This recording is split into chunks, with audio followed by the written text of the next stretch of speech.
जी हाँ दोस्तों, आज के इस वीडियो में बात करेंगे एमसीबीयू यूनिवर्सिटी यानी कि महाराजा छत्रसाल बुंदेलखंड यूनिवर्सिटी के एनरोलमेंट फॉर्म नामांकन फॉर्म के बारे में। जी हाँ दोस्तों, अगर आपने 2022-23 सेशन में एडमिशन लिया है तो दोस्तों मैं यहाँ पर एक जानकारी देना चाहता हूँ आपको को इनके जो नामांकन फॉर्म है वो भरना शुरू हो चुके हैं आप सभी स्टूडेंट के। अब यहाँ पर कब से कब तक आपके नामांकन फॉर्म भरे जाने हैं और हमें नामांकन फॉर्म कैसे भरना है, सारी जानकारी को बताऊंगा वीडियो के माध्यम से। अगर आपने वीडियो को लाइक एंड शेयर नहीं किया तो लाइक एंड शेयर कर देना है और सब्सक्राइब कर लेना है एसबीजी चैनल को। यहाँ पर हर अपडेट सबसे पहले आपको मिलती रहती है कॉलेज से संबंधित। तो दोस्तों रजिस्ट्रेशन करने से पहले कुछ जानकारी है जो मैं आपको देना चाहता हूं। दोस्तों अगर आपने ये वीडियो देख लिया, गारंटी देता हूं आपको और कोई वीडियो देखने की आवश्यकता नहीं पड़ेगी। अब यहाँ पर हम बात करेंगे जो एडमिशन होता है हमारे कॉलेज में या यूनिवर्सिटी में, जो हमारे जो एडमिशन्स होते हैं वो 3 टाइप्स से होते हैं। 3 टाइप से हमारे एडमिशन्स होते हैं। एक तो हमारा यूटीडी में होता है यानी कि डायरेक्ट यूनिवर्सिटी में हमारा एडमिशन होता है, आप सभी को पता होगा। इसके बाद में एक होता है यूनिवर्सिटी से रिलेटेड जो भी कॉलेज होते हैं उन कॉलेजेस में होता है वो, जो कि ई प्रवेश वेबसाइट के माध्यम से होता है। एक होता है दोस्तों हमारा बीएड एमएड में यानी कि जिन्हें हम कहते हैं एनसीटीई कोर्स। तो 3 तरह से हमारा एडमिशन होता है। देखिए दोस्तों, अगर आपने यूटीडी में एडमिशन लिया है और एनसीटीई कोर्सेज यानी कि बीएड एमएड में एडमिशन लिया है तो यहाँ पर मैं एक जानकारी देना चाहता हूँ। आपके जो रजिस्ट्रेशन किए जाएंगे वो ऑनलाइन किए जाएंगे। नामांकन फॉर्म आपके ऑनलाइन भरे जाएंगे अगर आपने यूनिवर्सिटी में एडमिशन लिया। अब दोस्तों यूनिवर्सिटी के किसी भी कोर्स में आपने एडमिशन लिया हो, चाहे दोस्तों आपने एनसीटीई कोर्स के किसी भी कोर्स में एडमिशन लिया हो, जैसे कि बीएड एमएड किसी भी कोर्स में एडमिशन लिया हो, यूनिवर्सिटी में लिया हो, कॉलेज में लिया हो, तो दोस्तों आपके जो नामांकन फॉर्म भरे जाएंगे वो ऑनलाइन भरे जाएंगे। ऑनलाइन यानी कि एमसीबीयू की जो वेबसाइट है यूनिवर्सिटी की, उस वेबसाइट से आपको फिल करने होंगे। लेकिन जो भी स्टूडेंट हैं एफिलिएटेड कॉलेज का मतलब है कि जिन्होंने एमसीबीयू से संबंधित जो भी कॉलेज यानी कि एमसीबीयू यूनिवर्सिटी में एडमिशन नहीं लिया है, एमसीबीयू से रिलेटेड जो भी कॉलेज हैं उन कॉलेज में एडमिशन लिया है, एफिलिएटेड कॉलेज में एडमिशन लिया है, तो आपके जो नामांकन फॉर्म भरे जाएंगे वो ऑफलाइन भरे जाएंगे। ऑफलाइन का मतलब है कि आपको अपने कॉलेज में जाकर के नामांकन फॉर्म भरने होंगे। जिस कॉलेज में आपने एडमिशन लिया है उस कॉलेज में जाकर के ही आपको नामांकन फॉर्म भरना है, या तो कॉलेज वाले खुद से स्वयं अपना जो आपका जो नामांकन फॉर्म है वो भर देंगे। अगर नहीं भरते हैं तो फिर आपको कॉलेज में जाकर के अपना नामांकन फॉर्म भरवाना होगा। ठीक है, यानी कि दोस्तों जिन्होंने यूटीडी में एडमिशन लिया है सीबीसीएस में या दोस्तों एनसीटी कोर्स में एडमिशन लिया है, उनकी तो जो नामांकन फॉर्म कैसे भरे जाएंगे, वो रजिस्ट्रेशन कैसे होंगे, वो ऑनलाइन होंगे। लेकिन दोस्तों जिन्होंने एडमिशन लिया है एफिलिएटेड कॉलेज यानी कि यूनिवर्सिटी से संबंधित जो भी कॉलेज होते हैं उन कॉलेज में एडमिशन लिया है, तो फिर आपके जो नामांकन फॉर्म भरे जाएंगे वो ऑफलाइन मोड में, यानी कि आपको अपने कॉलेज में जाकर के नामांकन फॉर्म भरवाना होगा। ओके, उम्मीद कर रहा हूँ सारी इन्फॉर्मेशन अच्छे समझ में आ गई होगी आपको।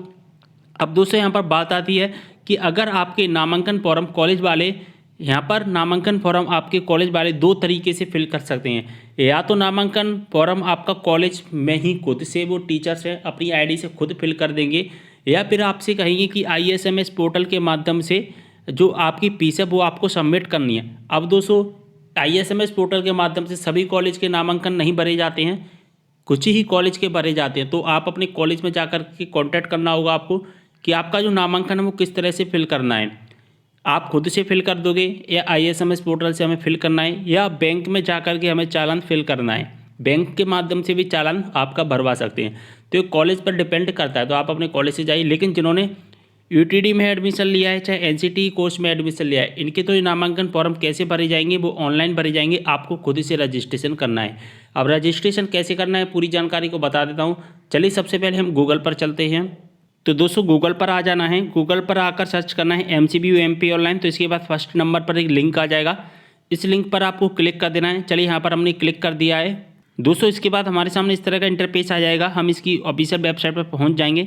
यहाँ पर हमें दिखाई देंगी अवेलेबल सर्विसेज। तो यहाँ पर बहुत सारी जो सर्विसेज हैं इनकी वो दिखाई देने वाली है हमें। अब यहाँ पर हमें क्या करना है, नामांकन की लिंक को फाइंड करना है। तो यहाँ पर हमें नामांकन की एक लिंक है जो कि दिखाई दे रही है। ठीक है, नामांकन की एक लिंक है जो कि हमें दिखाई दे रही है। और कौन सी वो लिंक है कि एनरोलमेंट फॉर्म रेगुलर। दोस्तों एनरोलमेंट फॉर्म रेगुलर की यहाँ पर लिंक हमें दिखाई दे रही है। अब दोस्तों यहाँ पर आपको 2 लिंक दिखाई देती थी पहले, एक लिंक और इसी के जस्ट नीचे एक और लिंक हमें दिखाई देती थी जो कि होती थी यूटीडी के नाम से। ठीक है, जैसे कि अभी लिंक यहाँ पर दिखाई दे रही है B.Ed M.Ed के नाम से, ठीक उसी प्रकार से हमें एक लिंक दिखाई देती थी UTD के नाम से। लेकिन दोस्तों अभी इस लिंक को हटा दिया गया है। UTD की लिंक को क्यों हटा दिया गया है? क्योंकि इनके नामांकन फॉर्म भर चुके हैं, अब इसकी लास्ट डेट आगे नहीं बढ़ाई गई है। लेकिन अगर किसी कारणवश इसकी लास्ट डेट को आगे बढ़ाया जाता है तो यहाँ पर क्या होगा कि लिंक फिर से एक्टिवेट कर दिया जाएगा। लेकिन जो लिंक एक्टिवेट की जाएगी वो इसी टैब में की जाएगी, एनरोलमेंट फॉर्म रेगुलर वाले टैब में ही की जाएगी।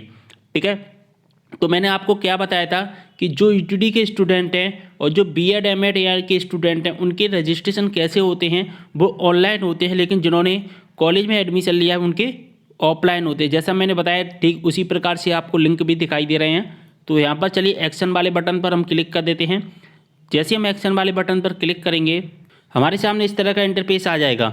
यहाँ पर सबसे पहले क्या करना है कि new student for MCB university, इस पर क्लिक कर देना है। इसके बाद में आपको एक एप्लीकेंट आईडी मिली होगी। जब आपने एडमिशन लिया था तो एडमिशन के टाइम पर एक एप्लीकेंट आईडी आपको मिली होगी, वो एप्लीकेंट आईडी यहाँ पर फिल कर देनी है। इसके बाद में यहाँ पर डेट ऑफ बर्थ डालनी है और कैप्चा कोड फिल कर देना है। इसके बाद सर्च एडमिशन डिटेल्स पर क्लिक करना है। ठीक है, चलिए एक स्टूडेंट हैं उनका हम फिल कर देते हैं पूरा डाटा। तो दोस्तों इसके बाद हमारे सामने इस तरह का इंटरफेस आ जाता है। मई 2020 रजिस्ट्रेशन का फॉर्म हम अप्लाई कर रहे हैं। यहाँ पर आपकी higher education detail and college and course की डिटेल्स दिखाई देगी। यहाँ पर आपकी कॉलेज के कोर्स दिखाई देंगे। इसके बाद आपकी जो पर्सनल डिटेल्स है वो दिखाई देगी, वो आपको फिल करनी है। ये सभी चीज़ें आप फिल कर लोगे। ओनली यहाँ पर आपको क्या फिल करना है, कॉलेज एंड कोर्स की डिटेल में कुछ भी नहीं करना है। आपको जो फिल करना है आपको अपनी पर्सनल डिटेल्स फिल करनी है, जैसे कि नाम, फादर्स नेम, ये तो नॉर्मल है, आप चीज़ फिल कर दोगे। ये सभी चीज़ें नॉर्मल है, आप आसानी से फिल कर सकते हैं। ठीक है, ये आपको फिल कर देनी, मैंने ऑलरेडी फिल कर रखी हैं जो कि इसलिए मैंने इनको ब्लर कर दिया है। एड्रेस फिल करना है, जो भी आपका एड्रेस है वो एड्रेस फिल कर दीजिए। नॉर्मल सी बात है, एड्रेस आप फिल कर लोगे। इसके बाद में आपको क्या करना है, आपको अपना यहाँ पर मोबाइल नंबर डालना है, यहाँ पर ईमेल आईडी डालनी है। इनको मैंने ब्लर कर दिया है। इसके बाद में देखिए सबसे नीचे आओगे तो यहाँ पर प्रीवियस एजुकेशन डिटेल्स। अब प्रीवियस एजुकेशन डिटेल्स में क्या करनी है, अगर आप UG के कोर्स कर रहे हैं, अंडर ग्रेजुएट के कोर्स कर रहे हैं तो आपको यहाँ पर 12th क्लास की डिटेल फिल करनी है। अगर आप PG के कोर्स कर रहे हैं तो यहाँ पर UG की डिटेल फिल करनी है। ठीक है, UG की डिटेल यहाँ पर फिल करनी है। नॉर्मल सी बात है, ये सभी चीज़ें आप फिल कर लोगे। इसमें मुझे ज़्यादा बताने की आवश्यकता आपको नहीं है। यहाँ पर आपको ट्रांसफ़र सर्टिफिकेट नंबर डालना होता है, अपना TC नंबर।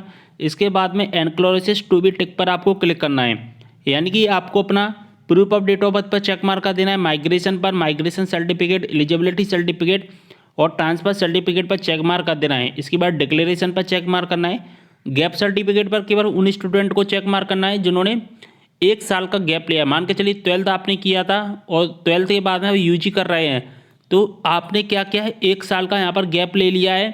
ठीक है, 2020 में आपने किया था और अब 2022 में इसको कर रहे हैं UG को, तो फिर आपने क्या है 2021 में 1 साल का गैप लिया है। तो जब गैप ले लिया है तो यहाँ पर गैप सर्टिफिकेट सबमिट करना होता है। तो अगर आपने गैप सर्टिफिकेट नहीं लिया है, सॉरी यहाँ पर गैप नहीं लिया है, तो गैप सर्टिफिकेट पर चेक मार्क कर देना है, नहीं करना है। यहाँ पर वो आप पर डिपेंड करता है कि आपने लिया है नहीं लिया है। इसके बाद डिक्लेरेशन पर चेक मार्क कर देना है। अब यहाँ पर आपको फ़ोटो सिग्नेचर अपलोड करना है। अपलोड इमेज पर क्लिक करोगे, वहाँ पर जो कि आपके पास में एक टैब ओपन आ जाएगा। 200 KB से ज़्यादा का फ़ोटो नहीं होना चाहिए। फ़ोटो कैसा लगाना है, आपको एक ही फ़ोटो लेना है। उस फोटो में फ़ोटो ऊपर और साइन नीचे, यानी कि आप अलग अलग अपलोड नहीं करेंगे, ऐसे कि फ़ोटो आप अलग अपलोड करें, साइन आप अपलोड कर अलग करें, इस तरह से नहीं होगा। आपको एक ही फ़ोटो एडिट करना है, फ़ोटोशॉप से कर सकते हैं। फ़ोटो और साइन एक ही फ़ोटो में, एक ही JPG इमेज में आपको बनाना है और 200 KB या 200 से कम KB का आपको बनाना है। इस बात का भी विशेष ध्यान रखना है आपको। इसके बाद सबमिट वाले बटन पर आपको क्लिक कर देना है। इसके बाद हमारे सामने इस तरह का इंटरफेस आ जाएगा। ओके, यहाँ पर आपको क्या करना है, अपना डिटेल्स दिखाई देगा आपका पेमेंट का। यहाँ पर आपका एप्लीकेशन नंबर आ जाएगा। इस एप्लीकेशन नंबर को कहीं पर नोट डाउन करके रख लेना है। ठीक है, इसके बाद में यहाँ पर application is pending for payment दिखाई देगा। अभी हमने पेमेंट नहीं किया, पेमेंट करेंगे। 200 + 40 रुपये का पोर्टल चार्ज, टोटल 240 रुपये हमें पेमेंट करना है। चलिए स्क्रॉल डाउन करके नीचे आएंगे, प्रोसीड टू पेमेंट का ऑप्शन दिखाई देगा, उस पर क्लिक करेंगे। हमारे सामने ऑप्शंस आ जाएंगे जिसके माध्यम से आपको पेमेंट करना है, उसके माध्यम से कर सकते हैं। Net banking, credit card, debit card, UPI wallet, जिसके माध्यम से भी आपको पेमेंट करना है उसके माध्यम से आप पेमेंट कर देना, ठीक है। जैसे ही आपका पेमेंट क्लियर हो जाता है, पेमेंट क्लियर होने के बाद में आपको क्या करना है, यहाँ पर आपको दिखाई देगा कि आपका जो एनरोलमेंट नंबर है, एप्लीकेशन स्टेटस है, क्या है तो क्या नहीं है, वो यहाँ पर आपको दिखाई दे जाएगा। और यहाँ पर आपका पेमेंट स्टेटस, ये सभी चीज़ें आ जाएंगी और यहाँ पर आपका बारकोड आ जाएगा। अब आपको स्क्रॉल डाउन करके सबसे नीचे आ जाना है। जैसे स्क्रॉल डाउन करके आप सबसे नीचे आएंगे, यहाँ पर आपको एक प्रिंट का ऑप्शन दिखाई देगा। इस प्रिंट वाले ऑप्शन पर क्लिक करके आपको क्या करना है, आपको प्रिंट आउट निकाल लेना है इसका। और प्रिंट आउट निकालने के बाद में आपको अपनी कॉलेज में जा करके सबमिट कर देना है। जैसे ही आप सबमिट करोगे आपका फॉर्म वेरीफाई हो जाएगा। वेरीफाई होने के बाद में आपका जो नामांकन जो रजिस्ट्रेशन है वो क्लियर हो जाएगा, यानी कि आपको नामांकन की जो प्रोसेस है वो कंप्लीट कर लिया है। अब आपको कुछ भी करने की आवश्यकता नहीं है। ये पूरी प्रोसेस है नामांकन की, जो कि मैंने आपको समझा दिया अच्छे से। अगर आपको नामांकन के संबंध में और कोई भी डाउट है आप कमेंट करें, इंस्टाग्राम पर भी फॉलो कर लेना, लिंक आपको डिस्क्रिप्शन बॉक्स में मिल जाएगा। चलिए वीडियो को ही पकड़ते समय मिलते हैं अगली वीडियो में एक और जानकारी के साथ, तब तक के लिए बाय।